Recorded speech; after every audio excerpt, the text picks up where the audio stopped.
Welcome to Politics NY with Skye Behind the Curtain. Right now, I'm with Vijay Dandapani from the Hotel Association of New York City, and he's going to give us an overview of tourism and what's happening with hotels in the heart of the city. So welcome to the show, Vijay.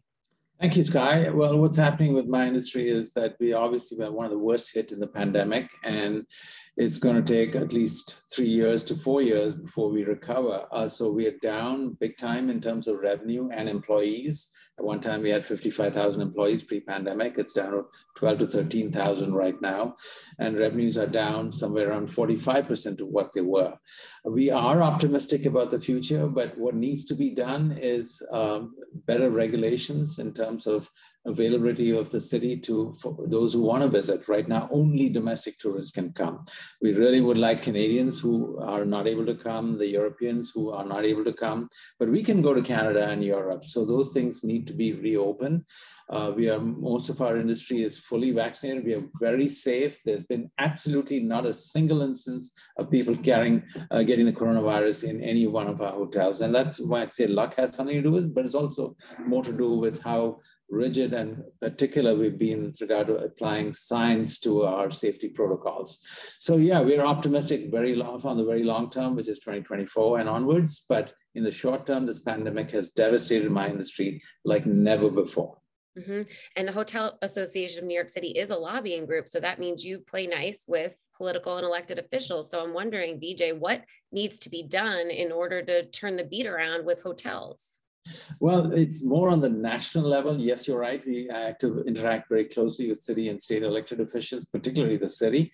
But on the national level, borders remain closed. With the city and state, we've been successful, I might add. We work closely with Governor Cuomo's office, as well as the city in terms of the quarantining rules to get them to be more or rather less restrictive. And so that became much, much better in April of this year.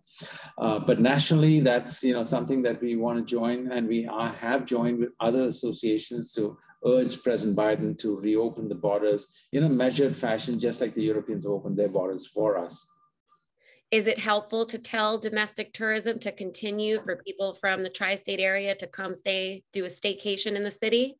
Absolutely. The domestic tourism has been a lifesaver, if you will, and certainly staycations are hugely welcome. Hotels have become very innovative in what they offer to people staycationing. So you can make it your temporary office or just a getaway from cabin fever, if you will. So we do all of that and urge people in the tri-state area and the wider United States to come here, and they are coming.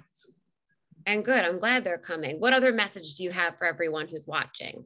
Yeah, we really are particular about crime and cleanliness. Those are the two issues that negatively affect us. And like so many other New Yorkers, we're concerned about some of that. So we really hope that this spike that we've seen in the last few months would abate, and we expect it will. We're certainly getting a new mayoralty, so we look forward to that. But cleanliness is equally important. Streets with rubbish and garbage not clean is not a good message for staycationers or whenever the international tourists come. Mm-hmm. So are you hoping for cleaner streets in a new administration? Yes, very definitely. And we are confident that'll happen. So thank you, Vijay Dandapani, for giving us some insight into the Hotel Association of New York City and for being part of Behind the Curtain on Politics NY with Skye. Thank you, Skye.